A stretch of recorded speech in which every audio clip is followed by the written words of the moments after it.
Yo, what's up? Welcome back to my channel, Automatic Works.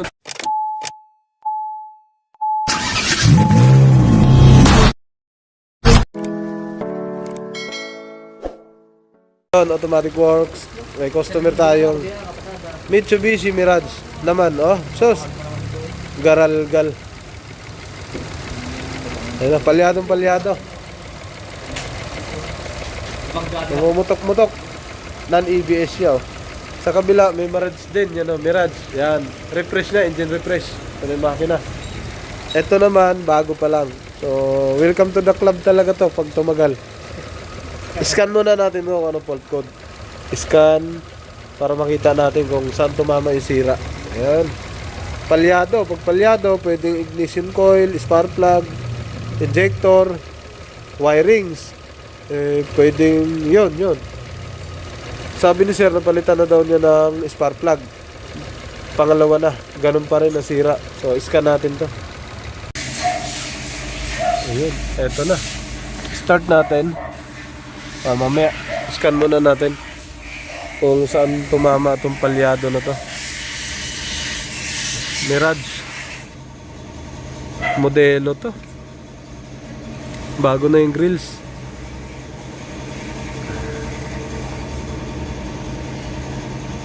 Back. Yan.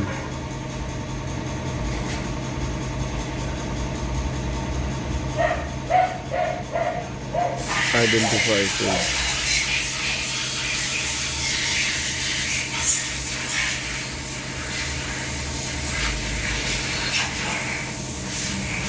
Year model, sir? 2023, naka-ano sa 23.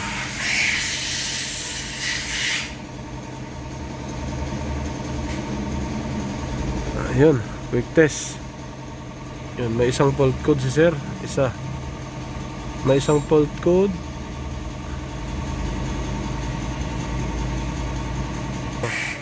Fault code, picturean mo. Misfire, cylinder 1. Kaya nga. Misfire detect, cylinder 1. Ayan, yan ang lumabas, no? Yung isang, yung nami, ano daw? I-check nila yun. May tama. Nung pinagawa mo, yun ang sabi niyang gumawa. Chine-check nila. Yun ang Start hindi nagka-ano. Ito yung ginagawa mo. Saan ka nagpagawa? Tao lang eh.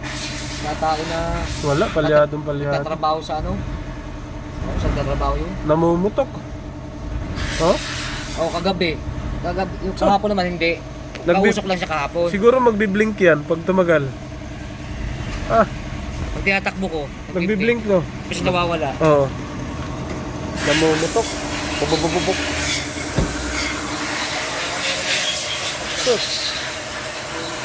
Ang lakas, oh. Okay, tingnan natin, buksan natin yun. Yun, Automatic Works. Ito na. Bunot na siya sa taas. Silip na natin. Wire lang, tsaka fuse. Tingnan natin dito. Fuse lang, tsaka wire. Yan, tingnan natin yung fuse, tsaka wire. Tingnan natin, yan, no? Yan ang itsura niya, mga sir. So, mulat sa pool, dalawang change oil pa lang siya. So, tingnan natin tong Mirage na to. So, tayo ay good reading naman. So, bago tayo mag-backlash, mag-tracing, syempre, dapat good reading tayo sa mga wirings. Una, yung mga wirings natin, yung mga bigay ng ECU, dapat natitrace natin na maayos ang supply. Kompleto, naka-uniform, naka-synchronize. Hindi pwedeng pumalya ng mga ilang voltahe, ganun. Hindi pwedeng nagtataas ng voltahe. Kasi ito. Tingnan na natin. Fuse lang to, tsaka relay. Hindi na tayo lalayo. Yan lang sira nito. So, kanyang may-ari, nagpalit na siya ng bagong spark plug. Uno pa rin. Nawala check engine. Nalinis lang natin. Baka bumalik din to. Yun.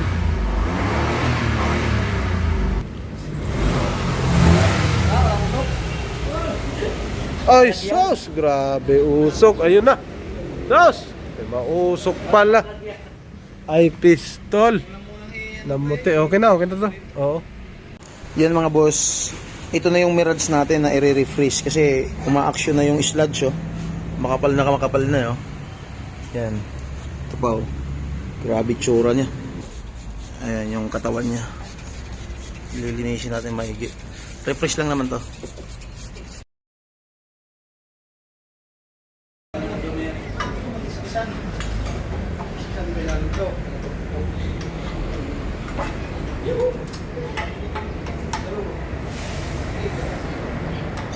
Punong-puno dito yan, ang dumi dati. Yan dito, pati yan. Lahat halos paikot. Mitsubishi Mirage, ginagamit sa Grab. Ngayon ito na siya. Yan. Pati ito, lahat itim lahat yan dati. Mitsubishi Mirage, ginagamit sa Grab. 200 na tinakbo. Ito rin, itim na itim to dati. Ito, linis lahat. Nilinis ni Boss Mamay. Kinakasan ni paring Ariel. Wala na dyan ah. Yes, ikakabit na. Ikakabit na ni paring Ariel. Yan. Dating napaka... Ang problema niya kasi, palyado, nag-uubos ng spark plug. Madaming inuubos na spark plug, kaya ito, tinanggal lahat. Puro itim yan dyan nung bago buuhin. Bago linisin yun. Kailangan talaga to. Engine refresh. Ito ay walang pinipiling mileage. Pero mag-uumpisa to, pinakamababa.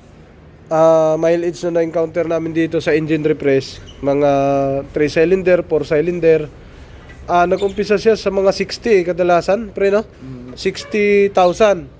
Tapos yung iba, mga proper change oil lang naman. Pagka maayos ang pagka-change oil nyo, lagi kayo nagpapa-change oil, ano siya, mga aabot siya ng 200,000 mileage to 300,000 mileage bago kayo magpapa engine refresh. Kasi pagka hindi na maiwasan yung iba magkakaroon na talaga ng problema. So sa amin, ang dami namin nakitang problema. Ito, kamukha niyan, sariwa pa oh. Pero pagka hindi, nung nagamit siya, tuloy-tuloy lang naman ang change oil mo. Basta maganda change oil mo, maganda siya rito. Pero yung mga may maapektuhan dyan ng mga parte, kamukha niyan. Ito, yung ilalim nito at maapektado. Ito yung gilid nito, apektado. Yung mga moving parts doon sa gilid, apektado. Kaya magkakaroon siya ng problema. Mamumuti na usok niyan, papalya, kahit anong palit mo ng sensor. Ang problema dito kasi nag-check engine, tapos may sensor na sira, nagmi-misfire. So yan, ito na po yung ginagawa ni paring Ariel Mechanic. Yan, engine refresh. So marami na to dito. Hindi lang siguro 10 o 20 magmula nung magbukas kami doon sa kabilang shop, hanggang dito sa Kawit. Ang daming na refresh na ganito. Mirage, naghahabulan lang sila sa Hyundai Accent saka Mitsubishi Mirage. Naghahabulan lang sa engine refresh. Yan, kadalasan yung mga grab driver nagpapa-engine refresh. Sa Toyota, hindi gaano. Mirage lang saka Hyundai Accent. Dapat lagi lang kayong alaga sa change oil para maiwasan. Pero pagka tumaas na ang mileage, hindi na talaga maiiwasan. Talaga mapupunta na sa magkakaroon na ng oil sludge. Depende na sa langis, pre no? Yun.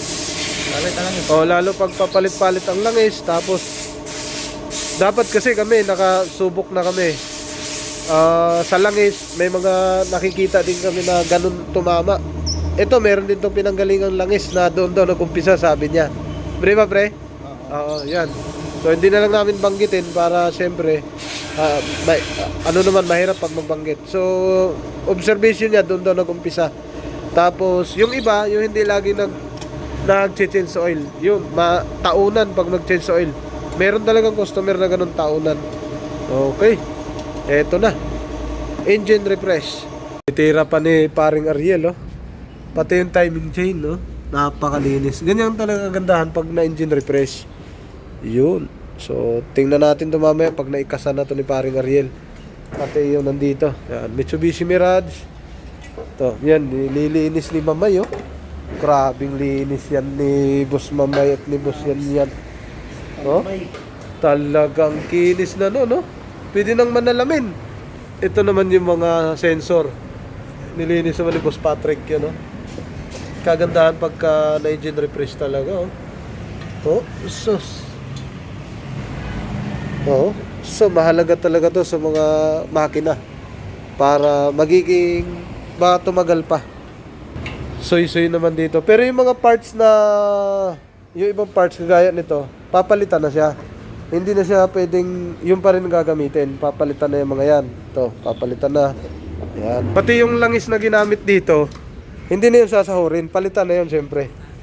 Yan, pati ito, oh. Nilinis lahat yan, oh. Head gasket na orig. Orig talaga gagamitin. Hindi pwede yung, oh, yan. Orig talaga, hindi pwede yung Mitsubishi talaga siya. Hindi pwede yung, ano lang, replacement kasi baka magkaroon kaagad ng problema o ganun. Pag hindi pwede yung tipirin yan kasi ito, nako, malaking bagay yan. Oh, ang linis na. Ayan. Napakalinis. Alright. Yun, oh, kinasana ni paring Ariel. Oh. Pinatunog-tunog pa niya, oh. Oh. Ganyan magkasa si paring Ariel. Pinapatunog-tunog pa, oh. Daming dumi, oh. Daming dumi. Dapat napakakinis. Kailangan malinis. Para bumalik sa kalsada na napakalinis uli. Yung Grab talagang garantisado ulit. Bawing-bawi sa paggawa. Bawing-bawi sa puhunan. At tumatagal. Yan naman kailangan eh. Tumagal. Yun, no?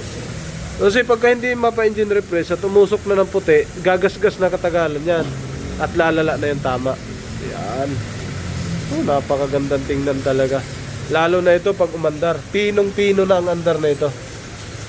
Alright. Ayun na. Hirap na si paring Ariel magbukas. Ayun. Makalat pa kami dito ngayon. Mga karton lang nilagay namin. Yo, what's up? Welcome back to my channel, Automatic Works.